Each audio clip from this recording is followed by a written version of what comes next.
All right. So we got my man Jay2Funny in the building.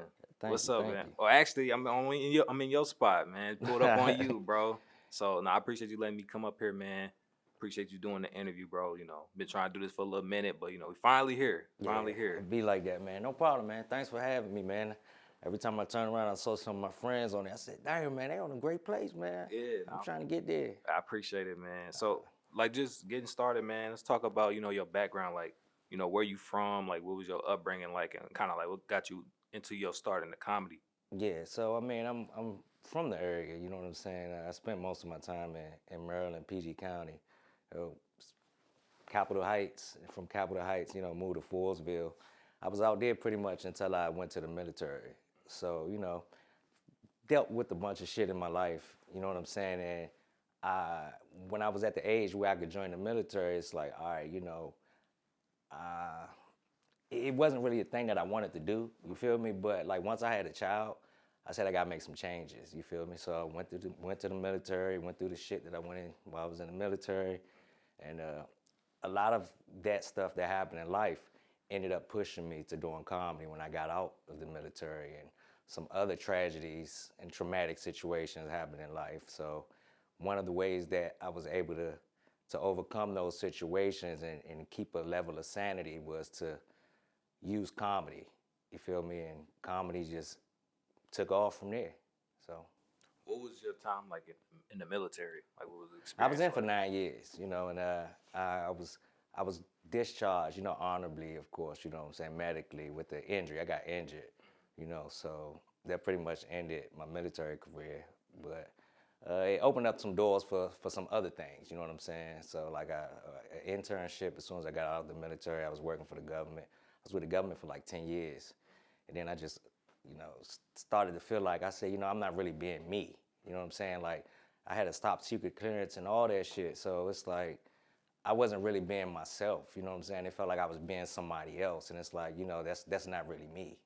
So I made a change and got the hell up out of there, you know what I'm saying? And that's what really, really pushed the comedy stuff. I had a little bit of time since I had took off, you know what I'm saying, and completely left. And I just started putting videos together, and now we're here. Do you feel like your time in the military helped you like in life in any way? Oh man, listen, bro. And a lot of people got comments about the military. I'm gonna tell you this, like, it really changed my life. It changed the trajectory. It changed the trajectory of my life. You know what I'm saying? Because I always knew right from wrong type shit, but I lacked the discipline. You feel me? So, you know, discipline and learning to move tactically. In all aspects of life. You feel me? So it changed me in a major way, you know what I'm saying? And it helped me to get out of the area. And you realize and understand, like, we come up different here in this area. I don't give a fuck if you're from Maryland, D.C., Virginia, what part, you know what I'm saying? But we different here, especially in the immediate, DMV area, you know what I'm saying, what we all consider to be DMV area, We come up here different, you feel me? Like, somebody can say the wrong thing to you or what you think is the wrong way, you immediately want to snap type shit. You feel me? Because that's what you're used to. So you think that that's how everybody is being. But when you leave the area and you realize, like, damn, everybody's not like that. You feel me? Then you just start to put two and two together and understand, like, we came up in that area, so that's what we know. So it helped me in a major way, bro, to be able to get outside of the area, be working with different people, you know what I'm saying, from different backgrounds. It just taught me a whole hell of a lot, bro. So one of the best decisions I ever made.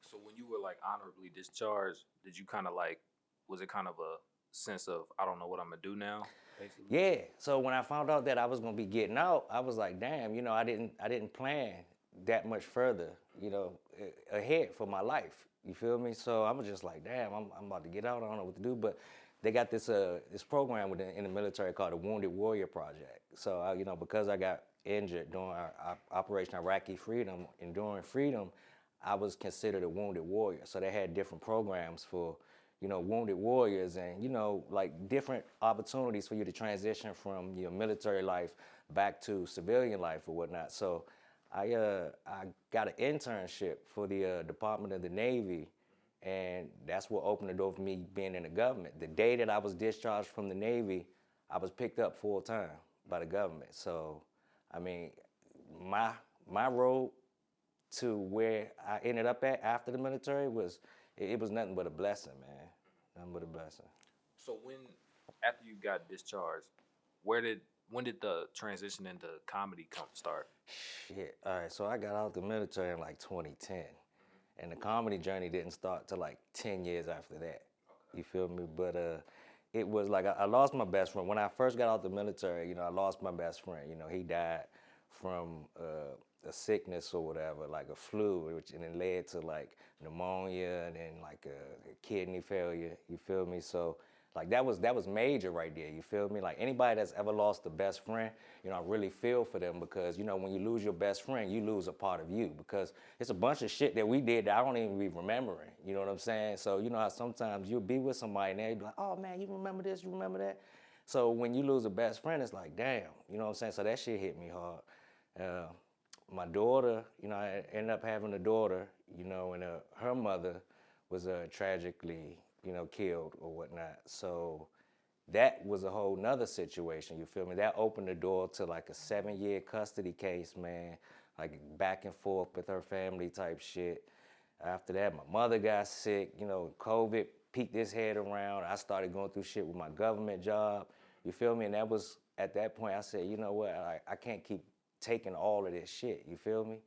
So I opened the door to the comedy world, man. I started seeing people do skits, because I used to be big into like the car games and all that type of shit, racing cars and stuff like that. But like once I continued dealing with all this bullshit, I said, you know, I need to make changes somewhere, you know what I'm saying? Because just how I was living, it wasn't right. You know what I'm saying? It may have felt all right, but when I took a look at all the shit that was happening in my life, I said, bro, you gotta get better. You feel me? And I just started doing shit differently, living differently, becoming a better person. You feel me? And comedy was something that I came across on that journey. I've always loved to laugh. People always said you're funny, and all comedians gonna tell you that. Comedians gonna, well, you know, I've always been funny, but you feel me? I just said, you know, I'm not gonna just keep saying it. I'm gonna actually do something. You feel me? And that's when I started doing the skits and shit. And never was even interested in doing stand-up comedy at first, but after doing the skits and everything, I said, you know what, like, meeting more stand-up comedians and see what they're doing and having a respect for the types of things that they were doing, I said, you know what, I'm gonna go ahead and give it a shot. When you first when you first were doing your skits, were you all like nervous putting them out? Because you know this is something you never actually like done before. You seeing all the other content creators doing it. Like was it something you was just like, you know, hesitant about doing, or were you just like, I'm gonna just put these out and not really care what the response is? I didn't really care what the response was, you know what I'm saying? At the end of the day, like, I mean, when you're dealing with life, you know, I don't want to just say this and like, okay, let me slow down. So when you're dealing with life, man, you have to be able to be like, fuck it sometimes. You feel me? So I said, this is what I want to do. This is how I'm going to do it. And if people fuck with it, cool. If they don't, cool. You know what I'm saying? I'm not worried about it. I did it for me. It was something that I wanted to do. I felt as though it was something that I needed to do.